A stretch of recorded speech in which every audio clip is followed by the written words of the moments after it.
Mindy, first of all, thank you so much for your time. I'm pretty sure this video gonna make a change in many people's life. Get your pen and paper ready. Yeah, This is not just going to be a fly by the seat of your pants kind of interview. Let's go. yep. So before we dive so much into JV partner details, can you tell us a little bit about more about yourself? Yeah, so my name is Mandy Brenham, married to my husband for 17 years. We have two children. I started out as an administrative assistant in a dental office. I got a job at the hospital, and I was, balancing two part-time jobs, being a part-time stay-at-home mom. My husband, who was out in the community working, creating our income, and we had the automotive crash. You in Windsor would certainly have felt that, and we felt it here too. And we thought we had good outlook on our financial future, and then 2007, 2008 happened, and we realized that we really weren't in control of our financial future. Now, I'd been somebody who had I came from a normal household growing up. My parents are not divorced. We went to Disney. We always had food and shelter. So I didn't have a rags to riches, but there's this drive in me that always wanted more. And I remember going to conferences with the dental office and coming home and having all these great ideas. And then they would say, we don't really want to change anything, Mandy. Everything's fine the way that it is. And so I wanted a way. I wanted an industry. I wanted a business that I knew that if I worked super hard, I would have the direct result of how hard I worked. And so up on the radio comes this free 2-hour session with Scott McGilvery. And I had 3 friends calling me saying, you need to go to this. So we went to the event. I was the first one in the back of the room. I signed up for a big coaching program. And we went from, at the time, having 3 rental properties to having transacted today, 5 years from joining that coaching program. We've transacted 75 properties in the last 5 years. 75. So 75. That what it tells why you got the name JV Queen. Yes, that's why you need to write these things down. Yeah, I always say, and see that my when I talk, it's like you're here. I've got a little snowball mic, but imagine this is like a snow globe, and when you're in a snow globe and all the snow sits to the bottom. Well, after this presentation, I'm going to shake up your brain a little bit, and I'm going to give you a whole different way to be able to think about joint ventures, why they would happen, and why anybody can have one. I'm super excited, especially, it's not only for my audience, for me as well. I only have one JV partner, so now I have to step up. That's it. The basic question that always I get from my audience is, where can I find JV partners? Okay, let's go back one more, okay? Mm-hmm. Okay, so before you can grasp why a JV partner would partner with you, you have to have something they want, okay?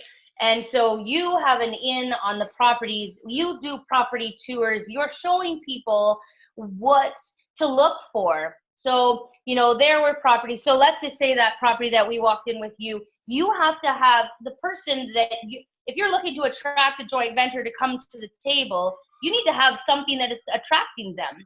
Yeah. And so you need to become a real estate. You need to have lots of education in the real estate world. Now I'm going to remove the word lots. Okay. I'm sorry. You need to start to educate yourself in the real estate industry.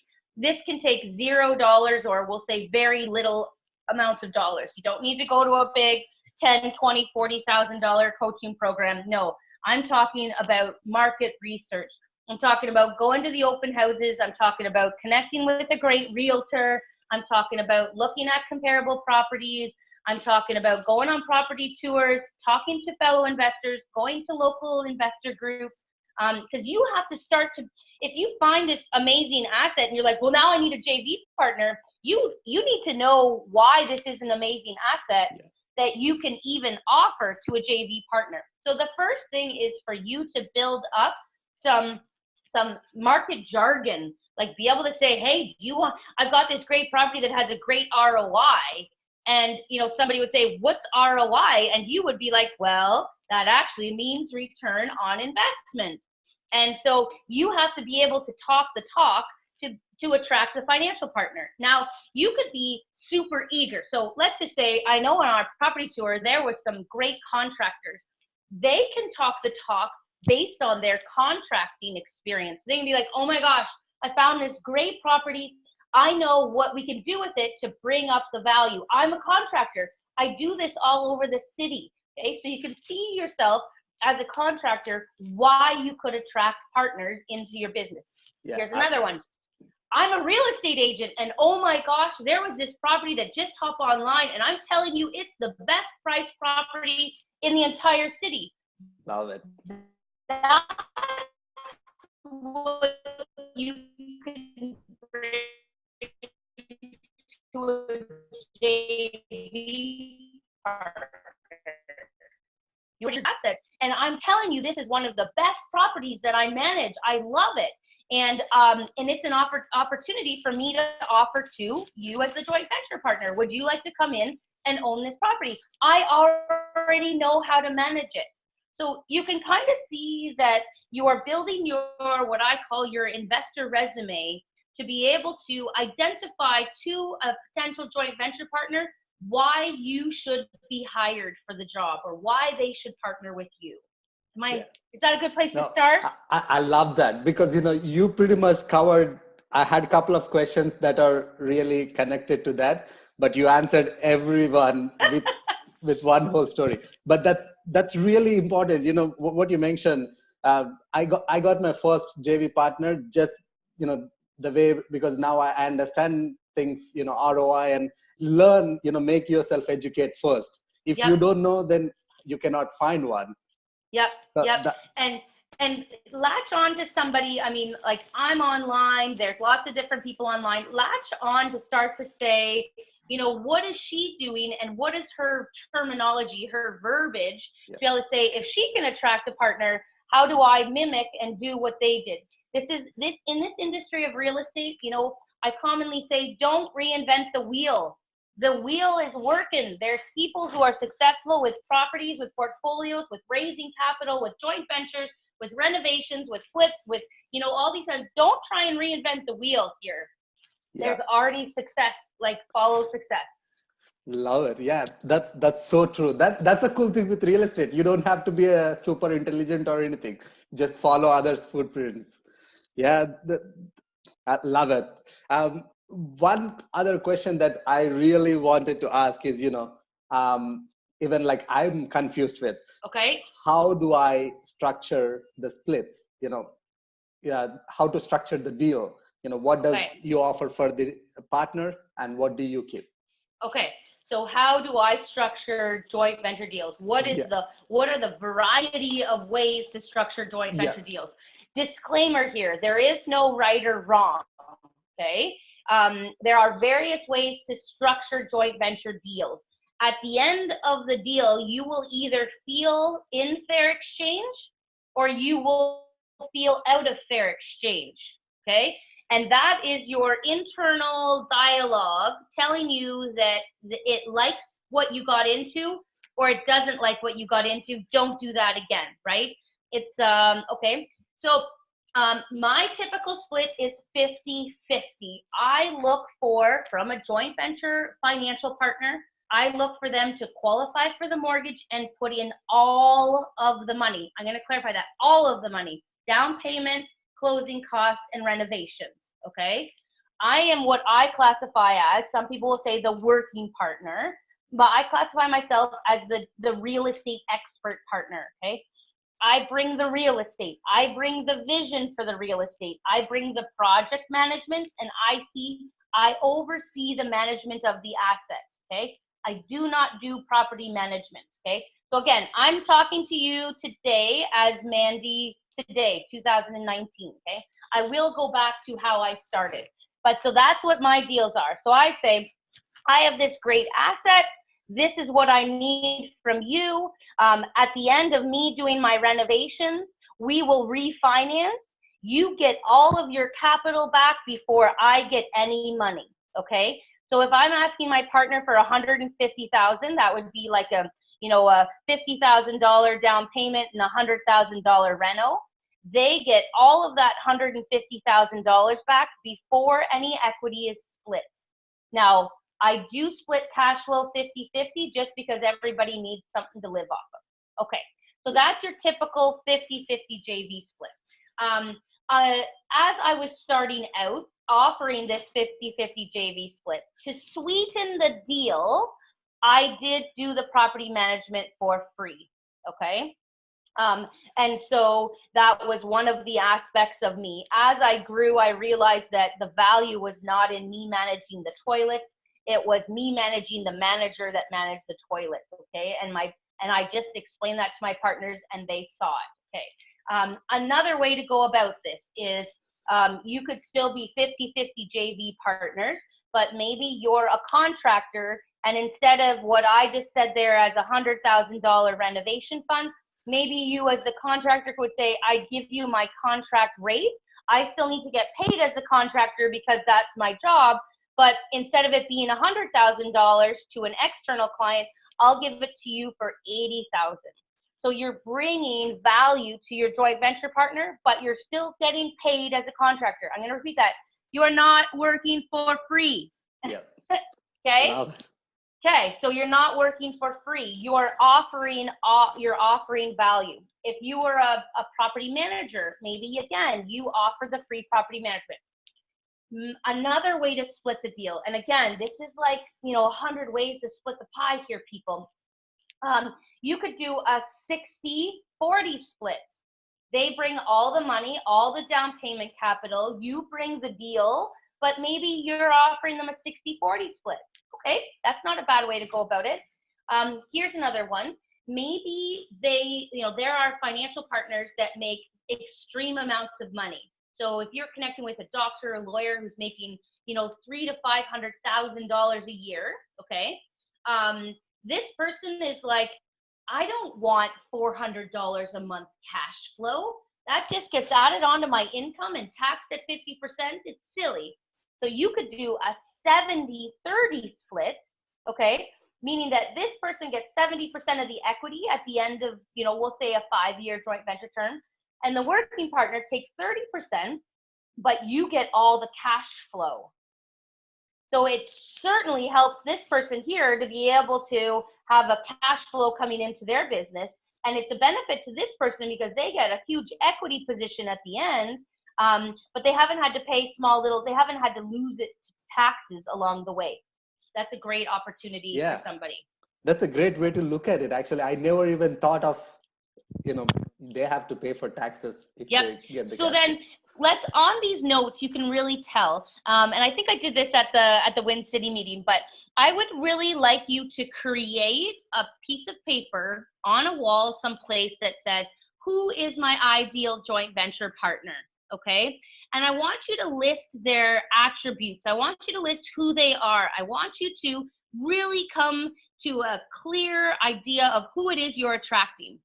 Okay, so for me, it's a lawyer who is super busy.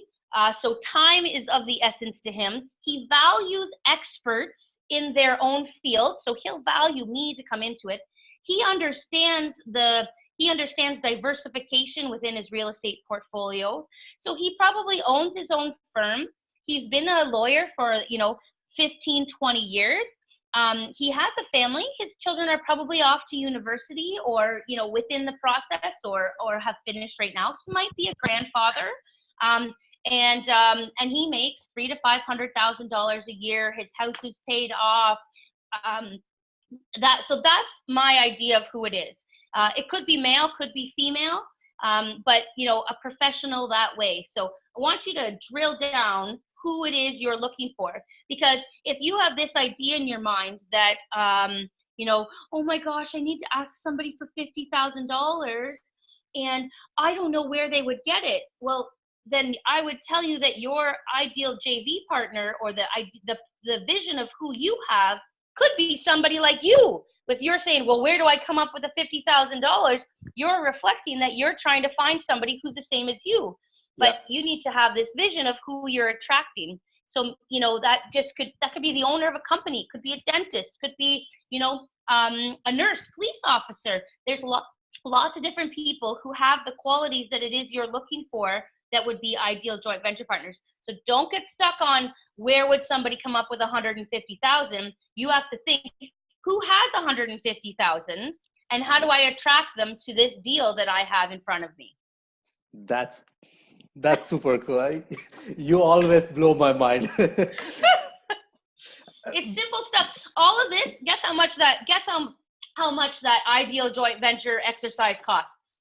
$0. Yeah. It might take you half an hour to an hour to really identify, who it is you're looking for. I would be like, where do they live? What kind of house are they in? And really drill down who it is that you are attracting when you bring a deal across. And so it's also very interesting because, so again, for my ideal joint venture, if I have that crappy duplex on the other side of town because it's $100,000, my ideal joint venture partner is like, I can't drive my BMW up to that property. I'm not interested in that. Okay. Now, when I have this ideal joint venture partner in my mind and I have this underperforming fourplex that comes along and it's this beautiful brick purpose-built property, but it's under managed and the tenants aren't paying what they could be paying and it needs renovation. Now that I can talk to this partner and he goes, okay, I like that neighborhood. I like the look of that building. And so you can attract the type of JV partner to the type of property that it is you're looking for. Yeah, that's a great point. How did you find your first JV partner? What was your, experience around that? Okay, so we're being totally truthful here. I had 3 JV partners walk away from a deal before the first one came up. So what does that mean to you? All these people that say, who was it? J.K. Rowling that had like 12 people turn her down for her books, 12 publishers turn her down before she got a yes. I'm telling you, I had my experience. I actually had 3 people like signed on the dotted line walk away. Okay. So I was right there. I saw it. I knew what they got scared of. I knew where I had went wrong. I knew where I had not created confidence in the deal. And so the first joint venture partner was somebody within my real estate network. So she lives in Toronto. She works top of a big bank corporation. And she knew she wanted real estate, knew she didn't have time, but she was looking for a female entrepreneur that would, that she could connect with and learn and grow. So we went out for dinner and we're just like 2 ladies talking. And then I was like, oh my gosh, like I have to go. I got to catch my train back to back home. And I said, but before I go, we really need to talk about this property. And she said, oh, I'm in. I said, what do you mean you're in? We've not even talked about the property. And she said, I'm in because if you're in, I know that I will be into the same property. So she bought me, okay, which is another really key tool here. You could go on about, well, the paint color is going to be, charcoal gray, and I'm going to do a white trim, and I'm going to do this in the kitchen and this, and it's going to cost me this much. And you've lost the person because you're going too deep. They're looking at you and they're saying, do I like how she's dressed? Do I like how she talks about it? Do I feel her energy? Is this really, like, is my money going to be safe? And those are the things that a JV partner is looking for. I literally got goosebumps what you said. It's super true. It applies for anything you do, right? Like at the end, people buys into you. Love that. It's yeah, absolutely. So what's your plans looks like for future? For 2020? Yeah. So I'm continuing to grow. I love the joint venture partners that I'm helping. So there's super wealthy people that can buy 100-unit buildings and compete with pension funds. But then there's this, like, keep in mind my story, I was average and I had to remind myself why I wanted more because, there's a story about the crabs and, if crabs get trapped in a trap, one crab will try to leave. He's like, look I found a hole. If we all just crawl out of this hole, we can come out for free. And the other crabs are pulling him back in, and they're saying, no, don't go. Stay with the group. Stay with the group. Even though you know you're going to be, doomed for death. But this crab, so nobody's listening to the crab. So at points in this real estate investing journey, you're the crab that's found the hole, and all your friends and family and whoever else, previous coworkers and stuff, they're like, no, come back down. We don't know what it's like out there. We can't support you. We can't give you guidance. I had an uncle one time that said, Mandy, I worry for you a little bit. And I said, Uncle, I worry for you. Like, not me. Don't worry about me. I got what I got figured out over here. I kind of worry about you because, you guys have, you're sitting on a pension plan. You haven't diversified outside. Like, they're just going to be okay. So I am trying to break away from average. And I forget where I was going with the question, but I really like the crab story. No, I really enjoyed that story. So, what it looks like for 2020. Oh, yes. Yeah. So I'm continuing to break away from the crabs, and I'm bringing other people with me. I'm saying I want to talk to average people who are like, they're just waking up. They're just kind of waking up in the matrix going, there's got to be more out there. I'm 45 years old. I'm 55 years old. Retirement is there now. Like, we're not in our 20s and 30s anymore. We're like there, and we're saying, how do I create a more secure financial future for myself? So I'm systemizing a lot of my stuff. So if I was able to, I think this year we've closed on 19 properties. It is the largest year that we've had. I want to be able to close on 190 properties next year. But so it's going to be a platform of systems. So I'll just be able to take in all these people. I'll be like, let's create a change in the financial future for you. And we're going to be able to handle more people into our system. Yeah, that's really awesome. I'm damn sure the confidence that you have, you will make it happen.